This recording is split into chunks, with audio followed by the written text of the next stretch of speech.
ইতুর ব্রত কথা। এক দেশে এক গরিব বামুন আর বামুন্নি বাস করত। তাদের উম্ন আর ঝুমনো নামে দুটি মেয়ে ছিল। একদিন বামুনের পিঠে খাবার ইচ্ছে হলো। বামনিকে বলল। বামনি বলল, কোথায় চাল গুড় নারকেল যে পিঠে হবে? বামুন তখন ভিক্ষে করতে বেরুলো। ভিক্ষে করে পিঠের সব জোগাড় করে নিয়ে এলো। বামনি তখন রাত্রে পিঠে করতে বসলো। ওদিকে বামুন একটা দড়ি নিয়ে গিয়ে কানাচে বসলো। একবার ছ্যাক করে শব্দ হয়, আর বামুন এক একটা করে গেরো দেয়। এমনি করে বসে বামুন পিঠে গুনতে লাগলো। এদিকে খানিক রাত্রে পিঠের শব্দে উম্ন উঠে মাকে জিজ্ঞেস করলো, কি ভাবছিস মা? আমায় একখানা দে না। মা বলল, ওরে, ও খেতে নেই মা, ও খেলে তোর বাবা তোকে বনবাসে দেবে। মেয়ে শুনলে না, আবদার করতে লাগলো। বামনি কি করবে, একটা পিঠে দিলে দিয়ে বলল, খেয়ে গিয়ে শুয়ে পড়। তারপর খানিক রাত্রে ঝুমনো উঠে বলল, মা কি ভাবছিস, দে না মা।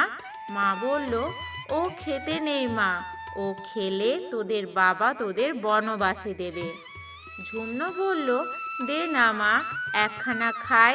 মা তখন কি করে, একখানা দিয়ে বলল, যাও হাত মুখ মুছে বিছানায় শুয়ে পড়ো। তারপর বামুন সকাল হতেই জপ তপ না করেই মুখ হাত পা না ধুয়েই একখানা আংটো কলা পাতা কেটে এনে বলল, বামনি পিঠে দে। বামনি তাড়াতাড়ি সমস্ত পিঠে এনে দিল। বামুন একটি করে পিঠে খায় আর একটি করে দড়ির গেরো খোলে। এমনি করে খেতে খেতে দুটো পিঠে কম পড়ল। তাই না দেখে বামুন অমনি রেগে বামনিকে বলল, দুখানা পিঠে বুঝি দুটো মেয়েকে খাইয়েছিস? দাঁড়া, ওদের আজ বনবাসে দিয়ে আসবো। পরদিন সকালবেলা বামুন উম্ন ও ঝুমনোকে ডেকে বলল, চল মা, তোদের পিসির বাড়ি নিয়ে যাই। মেয়েরা বলল, সে কি বাবা, পিসি আমাদের কোথায় আছে? বামুন বলল, আছে রে, চল না। ভয়ে বামনি চুপ করে বসে কাঁদতে লাগলো, কিছু বলতে পারলো না। বামুন মেয়ে দুটোকে নিয়ে বনের ভেতর দিয়ে যেতে লাগলো। মেয়েরা বলল, আর কত দূর আছে বাবা? আর যে হাঁটতে পারছি না বাবা। বামুন বলল, এই যে এসে পড়লুম মা, তোরা একটুখানি আমার কোলে মাথা রেখে শুয়ে জিরিয়ে নে, তারপর যাস। মেয়ে দুটি বাপের কোলে শুতে দুজনে ঘুমিয়ে পড়ল। বামুন অমনি তাদের মাথা দুটো দুটো ইটের ওপর রেখে চারিদিক আলতা গুলে শাখের গুটি ছড়িয়ে চলে গেল। খানিক পরে বাঘ ভাল্লুকের চিৎকারে মেয়ে দুটোর ঘুম ভেঙে গেল। তারা উঠে বাপকে দেখতে পেল না। উম্ন বলল, বাবাকে বাঘে খেয়ে গেছে, দেখছিস না? ঝুমনো ছোট হলেও বুদ্ধি খুব বেশি ছিল। সে বলল, দূর, বাবাকে বাঘে খায়নি। সেই কাল রাত্রে আমরা পিঠে খেয়েছিলুম বলে বাবা আমাদের বনবাসে দিয়ে গেলেন। আর বাবা ওসব আলতা গুলে ছড়িয়ে গেছেন, ওসব হাড় রক্ত নয়। বাবাকে যদি বাঘে খেত, তাহলে কি আর বাঘে আমাদের রেখে যেত, না ইটের ওপর মাথা দিয়ে শুয়ে যেত? তখন দুই বোনে কি করবে কিছু ভেবে ঠিক করতে পারল না। ওদিকে বাঘ সিংহী চিৎকার করছে, তাই শুনে তাদের ভারী ভয় হলো। তারা একটা বট গাছের কাছে গিয়ে বলল, হে বটবৃক্ষ, মা আমাদের 10 মাস 10 দিন গর্ভে স্থান দিয়েছেন, তুমি আজ রাত্রিরের মতো স্থান দাও। তখন চচ্চর করে বটগাছ দু ভাগ হয়ে গেল। উম্ন ঝুমনো তার ভেতর লুকিয়ে রইল। সমস্ত রাত্রি বাঘ সিংহী সেই বটগাছের গুঁড়ি আঁচড়ে কামড়ে কিছুই করতে পারল না। তারপর সকাল হলেই দুই বোনে গাছ থেকে বেরিয়ে এসে গাছকে নমস্কার করে বরাবর যেতে লাগলো। খানিক দূরে গিয়ে তারা দেখল দেবকন্যারা ইতু পুজো করছেন। উম্ন ঝুমনো সেখানে যাবা মাত্র তাদের ঘট উল্টে পড়ল। দেবকন্যারা বলল, কে রে পাপিষ্ট, এখানে এসেছিস? তখন উম্ন ঝুমনো কাঁদতে কাঁদতে দেবকন্যাদের সামনে গিয়ে নিজেদের দুঃখের কথা সব বলল। বলতেই তারা বলল, যা ওই পুকুরে স্নান করে আয়, তারপর আমাদের সঙ্গে ইতু পুজো করবি। তারা দুই বোনে পুকুরে স্নান করতে গেল। পুকুরে যাওয়া মাত্র সমস্ত জল শুকিয়ে গেল। ধোপা ধোপানি গালাগালি দিতে লাগলো। মাছগুলোর ডাঙায় পড়ে মরতে লাগলো। অমনো ঝুমনো কাঁদতে কাঁদতে ফিরে এলো, এসে দেবকন্যাদের সব বলল। তখন দেবকন্যারা একটি দুর্বার আংটি দিয়ে বলল, যা এই আংটিটা পুকুরের দিকে যা, তাহলেই জল হবে। তখন তারা দুই বোনে পুকুরে সেই আংটি নিয়ে স্নান করতে গেল। আংটি পুকুরে দিতেই এক পুকুর জল হয়ে উঠল। তারপর সকলে মিলে ভাগাভাগি করে জিনিসপত্র দিয়ে তাদের দুই বোনকে ইতুর পুজো করালো। শেষকালে ইতুর কাছে বর চাইতে বলল। তখন তারা বলল, কি বর চাইব? দেবকন্যারা বলল, বল, আমাদের বাপের দুঃখ দূর হোক, ঘর বাড়ি হোক, হাতিশালে হাতি হোক, ঘোড়াশালে ঘোড়া হোক, অনেক ধন দৌলত হোক, রাজার মতো বর হোক।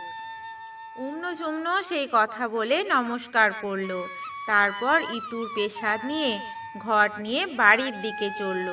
পথে যেতে তারা পুকুরে কলমি শাক দেখে তুলতে গেল।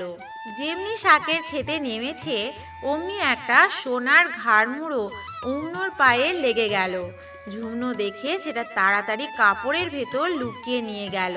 মেয়েরা বাড়িতে গেলেই তাদের মা অমনি ছুটে এসে তাদের কোলে নিয়ে চুমু খেলো। তাদের বাপ এসে মেয়ে দুটোকে দেখতে পেয়ে বলল, আবার এরা এসেছে, গেছিল তাই আমাদের সময় ভালো হয়েছিল।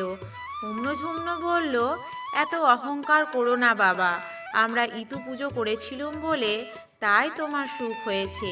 বামন তাদের কাছে সোনার মাথাটা দেখে বলল, এটা কি রে, এখানে এনেছিস কেন? হাতে দড়ি দিবি? এই বলে মাথাটা বনে ফেলে দিলে। কিন্তু তখনই আবার মাথাটা ঘরে এসে পড়ল। বামুন দেখেই অবাক হয়ে গেল। তারপর থেকে বামনি ইতু পুজো আরম্ভ করলো। আর একটি চাঁদের মতন ছেলে হলো। কিছুদিন পরে সেই দেশের রাজা পাত্রকে সঙ্গে করে শিকারে বেরুলেন। পথে সকলকার তেষ্টা পাওয়ায় সেই গরিব বামুনের বাড়িতে এসে জল চাইলেন। জল চাইতেই ঝুমনো ছোট একটি ইতুর ভাড়ে করে জল আনলো। রাজা তো তাই দেখে রেগে গিয়ে বামুনকে বলল, এ কি, আমাদের সঙ্গে ঠাট্টা করছেন? এতগুলো লোকের তেষ্টা পেয়েছে আর আপনি একটা ছোট ভাঁড়ে করে জল পাঠিয়েছেন? ঝুমনু তখন বলল, ওই জলই আপনারা খেয়ে উঠতে পারবেন না। তখন রাজা সে ভাঁড়ের জলটুকু খেয়ে ফেললেন। তারপর দেখলেন আবার ভাঁড় ভর্তি হয়ে গেছে। তখন পাত্র, মিত্র, সৈন্য, সামন্ত, হাতি, ঘোড়া সবাই খেলো, তবুও শেষ করতে পারল না। বামুন ওই ব্যাপার দেখে আশ্চর্য হয়ে গেছে। রাজাও আশ্চর্য হয়ে বামুনকে জিজ্ঞাসা করলেন, আপনার এই মেয়েটির কি বিয়ে হয়েছে? বামুন বলল, না মহারাজ, আমার দুটি মেয়ে, কারোরই বিয়ে হয়নি, এ মেয়েটি ছোট। রাজা তখন বললেন, ওই মেয়ে দুটিকে আমাদের সঙ্গে বিয়ে দিন। বামুন তো আহ্লাদে আটখানা হয়ে গেল, রাজা আর পাত্র আমার জামাই হবে, এ কি কম ভাগ্যের কথা। রাজাও আর শিকারে গেলেন না। রাজবাড়িতে খবর পাঠালেন যে আমরা বিয়ে করে বউ নিয়ে যাচ্ছি।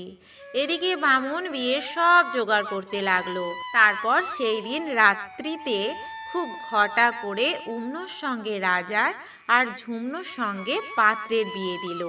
দুই বোনই খুব সুন্দরী ছিল।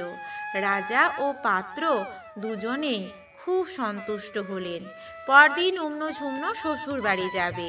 বাপ বলল, হ্যাঁ মা, তোদের কার কি চাই বল। উমনো বলল, আমার জন্যে মাগুর মাছ আনাও, ছাঁচি পান আনাও। মাগুর মাছের ঝোল দিয়ে ভাত খেয়ে পান চিবুতে চিবুতে হাতিতে চড়বো। ঝুমনো বলল, বাবা, আজ অগ্রহায়ণ মাসে রবিবার, কলা, পাটালি, ফল মূল যা পাবে নিয়ে এসো। ইতু পুজো করে নিরামিষ খেয়ে ঘট নিয়ে হাতিতে উঠব। বাপ তাই জোগাড় করে দিল। মেয়েরাও যে যার খাওয়া দাওয়া করে পালকিতে চলল।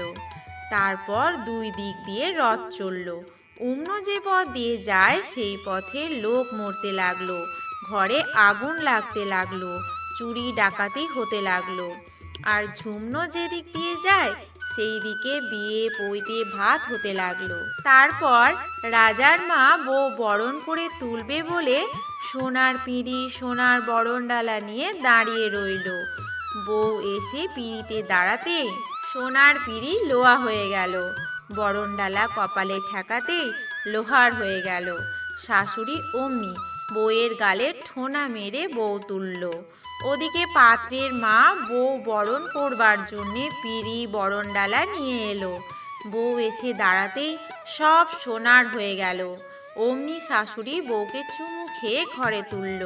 তারপর রাজার আজ হাতির সালে হাতি মরতে লাগলো, কাল ঘোড়া সালে ঘোড়া মরতে লাগলো, রাজ্যের লোক মরতে লাগলো, দুর্ভিক্ষ হতে লাগলো। এই রকম সব অমঙ্গল দেখে রাজ্যের সবাই বলতে লাগলো, কি ডাইনি বউ এসেছে বাবা, রাজ্য শুদ্ধ সব যাবে। এদিকে পাত্রের দিন দিন খুব উন্নতি হতে লাগলো। রাজা এইসব দেখে পাত্রকে ডেকে সব জিজ্ঞাসা করলেন, আচ্ছা তুমিও বনমালা বিয়ে করেছো আর আমিও বনমালা বিয়ে করেছি, তবে তোমার দিন দিন উন্নতি আর আমার এই রকম অমঙ্গল হচ্ছে কেন? পাত্র বলল, কই আমি তো কিছু বুঝতে পারছি না। তখন রাজা রেগে পাত্রকে বললেন, আমি অমন বউ চাই না, কালকেই ওর রক্ত আমাকে দেখাবে। উম্নকে কাটবার হুকুম হয়ে গেল। কোটাল উম্নকে ঝুমনোর বাড়ির দৌড়ে ছেড়ে দিয়ে একটা কুকুর কেটে রাজাকে রক্ত দেখালো। উম্ন তখন ঝুমনোর কাছে বাড়ির ভেতর গেল। ঝুমনো আদর করে দিদিকে বসালো, বসিয়ে আসবার কারণ জিজ্ঞাসা করলো। উম্ন সমস্ত কথা বলল। ঝুমনো শুনে বলল, দিদি ইতুর কোপে তোমার এমন দশা হয়েছে। তারপর উম্নকে নিজের কাছে লুকিয়ে রাখলো। ঝুমনোর স্বামীও তা জানতে পারল না। এখানে উম্নর বাপ ছেলের বিয়ে দেওয়ার জন্য বাজনা বাদ্যি করে বর নিয়ে যাচ্ছে। এমন সময় ছেলে বলল, বাবা আমি জাঁতি ফেলে এসেছি। বাপ অমনি তাড়াতাড়ি বাড়ি গিয়ে দেখলো বামনি দৌড় দিয়ে বসে ইতুর কথা শুনছে। বামুন রেগে গিয়ে দৌড় ভেঙে ঘরের ভেতর ঢুকে লাথি মেরে ঘট ফেলে দিয়ে জাঁতি নিয়ে চলে গেল। বামনি চুপ করে বসে রইল। বামুন তাড়াতাড়ি এসে দেখলো লোকজন বাজনা বাদ্যি কিছুই নেই, খালি ছেলেটা দাঁড়িয়ে দাঁড়িয়ে কাঁদছে। বামুন তখন পাগলের মতো হয়ে গিয়ে ছেলেকে বাড়ি নিয়ে এলো।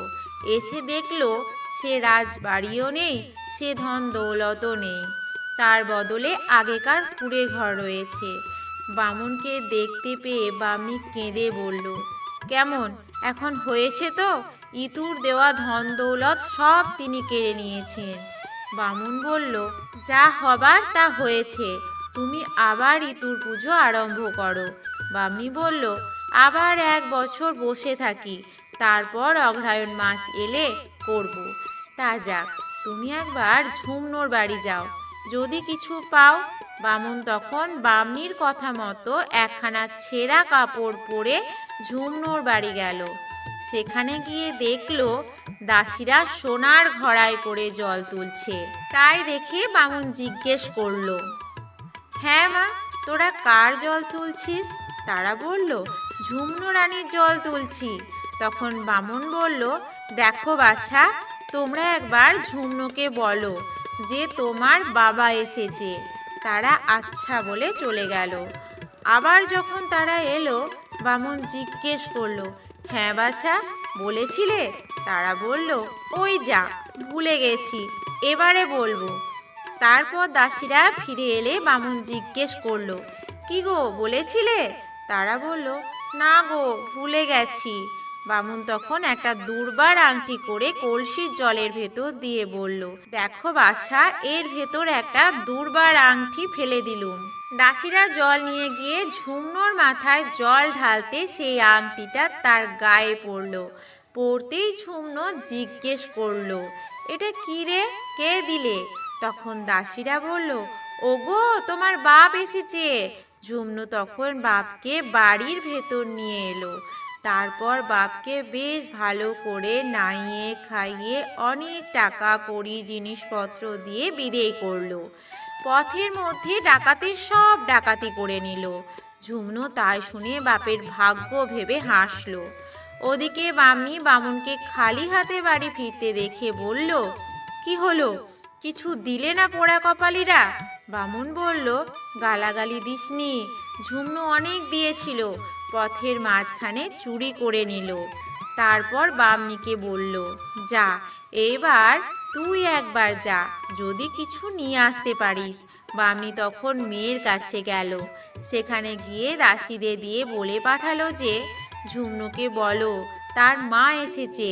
ঝুমনু খবর পেয়ে মাকে নিয়ে এলো। মাকে এখন বেশ করে নাইয়ে ভালো করে খাইয়ে বলল, তুমি এখন এখানে থাকো, একেবারে ইতু পুজো করে বাড়ি যাবে। তারপর অগ্রহায়ণ মাস এলো। মাকে আর দিদিকে বলল, এই রবিবারে ইতুর পুজো করতে হবে, কিছু খেও না যেন। রবিবার দিন ঝুমনু স্নান করে এসে মাকে আর দিদিকে পুজো করবার জন্য ডাকলো। তারা দুজনেই বলল, ওই যা, তোর ছেলে মেয়েদের পাতে অনেক মাছ ভাত পড়েছিল, নষ্ট হবে দেখে তাই আমরা খেয়ে ফেলেছি। ঝুমনু মাথায় হাত দিয়ে বলল, লোকে একেই বলে অদৃষ্ট, একেই বলে দশা। এমনি করে 4টে রবিবার একটা না একটা ভুল করে কেটে গেল। সকালে সংক্রান্তির আগের দিন ঝুমনু মা বোনকে আঁচলে বেঁধে রাখলো। তারপর স্নান করিয়ে ইতু পুজো করিয়ে মা বোনকে বর চাইতে বলল। বামনি বলল, আমার যেমন সুখ ধন দৌলত ছিল আবার সেই রকম হোক, এই বলে নমস্কার করল। উম্ন বলল, আমার যেমন সংসার ছিল তেমনই হোক, অশরণ রাজার স্মরণ হোক। ওদিকে অমনি রাজার আর বামুনের সৌভাগ্য ফিরে গেল, আবার যেমন ছিল তেমনি হলো।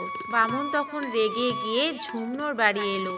এসে বামনিকে বলল, ওরে তোর জামাইয়ের ভাত খেতে লজ্জা করে না? আমার ধন দৌলত কে খায় তার ঠিক নেই, চল বাড়ি শিগগির। ঝুমনু তখন বলল, বাবা ওই অহংকারেই তো সব গিয়েছিল, মা আবার ইতু পুজো করলো তাই সব ফিরে পেলে। তারপর ঝুমনু বাপ মাকে নানা রকম জিনিসপত্র দিয়ে বাড়ি পাঠিয়ে দিল।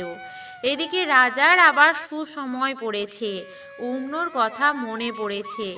রাজা অমনি পাত্রকে ডেকে বললেন, আমার রানীকে এনে দেবে তো দাও, নইলে সকলকার মাথা নেব। পাত্র তো ভেবেই অস্থির। রাত্রে বাড়িতে এসে ঝুমনুকে বলল, রাজামশাইয়ের হুকুম, রানীকে জমালয় থেকে ফিরিয়ে আনতে হবে, আবার রাগ হলেই মেরে ফেলতে হবে। ঝুমনু বলল, তার জন্যে আর ভাবনা কি, তুমি রাজাকে গিয়ে বলো আমার বাড়ির দৌড় থেকে রাজার বাড়ির দৌড় পর্যন্ত কলা গাছ পুঁতে কড়ির জাঙ্গাল দিয়ে তাঁবু ফেলে দিতে, তবেই রানীকে পাবে। পাত্র তো শুনে আশ্চর্য হয়ে গেল, কেননা সে তখন পর্যন্ত জানতো না যে অন্য বেঁচে ঝুমনুর কাছেই আছে। পাত্র রাজাকে গিয়ে খবর দিল। রাজা তো শুনে খুব সন্তুষ্ট হলেন আর ঝুমনুর কথা মতো সব করলেন। তারপর ঝুমনু বেশ ভালো করে উম্নকে সাজিয়ে গুছিয়ে পাঠিয়ে দিল। উম্ন সকলকে প্রণাম ও আশীর্বাদ করে যাত্রা করল। পথে যেতে যেতে দুর্বা গাছের শেকড় লেগে উম্নর পা কেটে গেল। রাজা তো দেখে রেগে বললেন, 18 হাঁড়ির মাথা আর তাদের বুড়ি মায়ের চোখ দুটো নিয়ে আয়। অনুচররা তাই করল। রাজা রানীর হাত ধরে ধরে নিয়ে গেলেন। দিন কতক পরে মহারাজের বাপের শ্রাদ্ধ।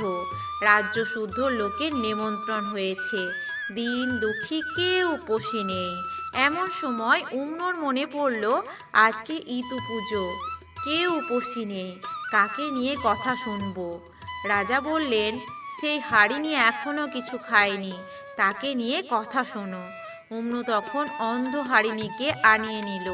হারিণী এসে কাঁদতে কাঁদতে বলল, সর্বনাশী, একবার এসে রাজা সর্বস্ব খেয়েছে, এবার এসে আমার 2টি চোখ আর আমার 18 ছেলের মাথা খেয়েছে, তাতেও কি তোমার খিদে মেটেনি? এবার বুঝি আমায় খাবে? উম্ন কাঁদতে কাঁদতে বলল, না মা, আর তোমার কিছু করব না, এসো আমরা ইতুর ব্রত করি, তাহলেই তোমার সব হবে। এই বলে উম্ন তাকে নিজের হাতে স্নান করিয়ে নতুন কাপড় পরিয়ে ইতুর কথা শোনাতে বসলো। কথা শেষ হলে উম্ন হারিণীকে বলল, বর চেয়ে নে মা, যেন তোর আবার সব হয়। হারিণীও তাই চাইলো। দেখতে দেখতে হারিণীর 2 চোখ হলো। রানী তখন এক গামলা ভাত তরকারি দিয়ে বলল, যা মা, এইগুলো নিয়ে বাড়ি যা, তোর ছেলেদের খেতে দিকে যা।